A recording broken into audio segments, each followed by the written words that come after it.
ഈ വാസുദേവൻ നായരെക്കുറിച്ചുള്ള പ്രധാനപ്പെട്ട വിവരങ്ങളാണ് വായിക്കുന്നത്. എല്ലാം ചോദ്യരൂപേണയാണ് കൊടുത്തിരിക്കുന്നത്. എല്ലാ ചോദ്യങ്ങളുടെയും ഉത്തരം ടി വാസുദേവൻ നായർ എന്ന് തന്നെയാണ്. അപ്പോൾ ആദ്യത്തേത്, കേരള ഹെമിംഗ്വേ എന്ന് വിശേഷിക്കപ്പെടുന്നത് ആരെയാണ്? കേരള ഹെമിംഗ്വേ എന്ന് വിശേഷിപ്പിക്കപ്പെടുന്നത് ടി വാസുദേവൻ നായരെ തന്നെയാണ്. 1991 മികച്ച മലയാള ചിത്രത്തിനും തിരക്കഥയ്ക്കുമുള്ള ദേശീയ അവാർഡ് നേടിയ കടവ് സംവിധാനം ചെയ്തത് ടി വാസുദേവൻ നായർ.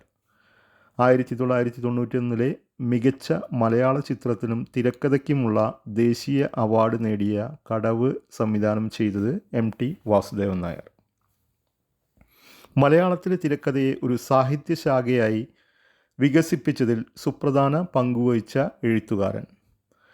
കേരള സാഹിത്യ അക്കാദമിയുടെ അധ്യക്ഷ സ്ഥാനവും മാതൃഭൂമി ആഴ്ചപ്പതിപ്പിൻ്റെ പത്രാധിപ സ്ഥാനവും വഹിച്ചിട്ടുള്ള ജ്ഞാനപീഠ ജേതാവ്. ദയ എന്ന പെൺകുട്ടി എന്ന ബാലസാഹിത്യകൃതി എഴുതിയത് ടി വാസുദേവൻ നായർ.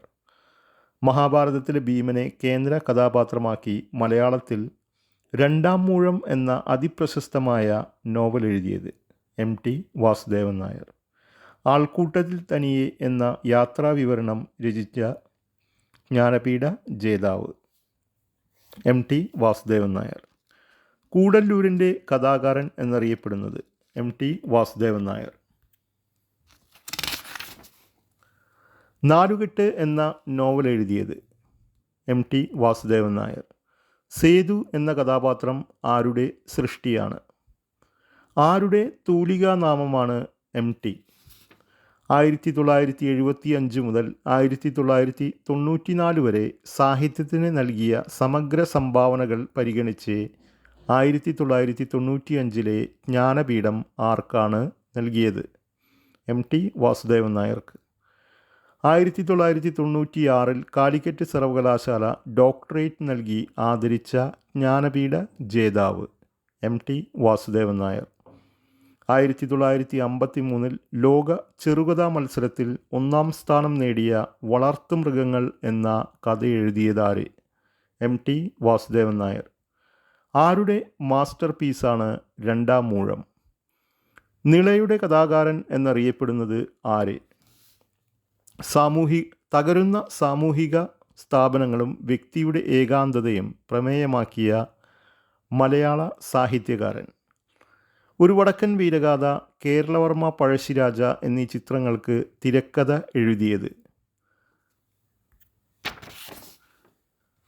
തിരക്കഥയ്ക്ക് 4 പ്രാവശ്യം ദേശീയ അവാർഡിനർഹനായ മലയാളി. തിരക്കഥയ്ക്ക് 4 പ്രാവശ്യം ദേശീയ അവാർഡിനർഹനായ മലയാളി ടി വാസുദേവൻ നായർ. ചിത്രങ്ങൾ: ഒരു വടക്കൻ വീരഗാഥ, കടവ്, സതയം, പരിണയം. മലയാളത്തിലെ പ്രശസ്തനായ ഒരു സാഹിത്യകാരൻ രചിച്ച ഒരേയൊരു നാടകത്തിൻ്റെ പേരാണ് ഗോപുരനടയിൽ. ആരാണ് അദ്ദേഹം? ടി വാസുദേവൻ നായർ. കേന്ദ്ര സാഹിത്യ അക്കാദമി അവാർഡ് 1970 നേടിയ കാലം എന്ന നോവൽ എഴുതിയത് ആര്? മികച്ച ചിത്രത്തിനുള്ള 1974 ദേശീയ അവാർഡിനും മികച്ച നടനുമുള്ള ഭരത് അവാർഡും നേടിയ നിർമാല്യം എന്ന സിനിമ സംവിധാനം ചെയ്തത് ആര്? ടി വാസുദേവൻ നായർ. മികച്ച നടൻ PJ ആൻ്റണി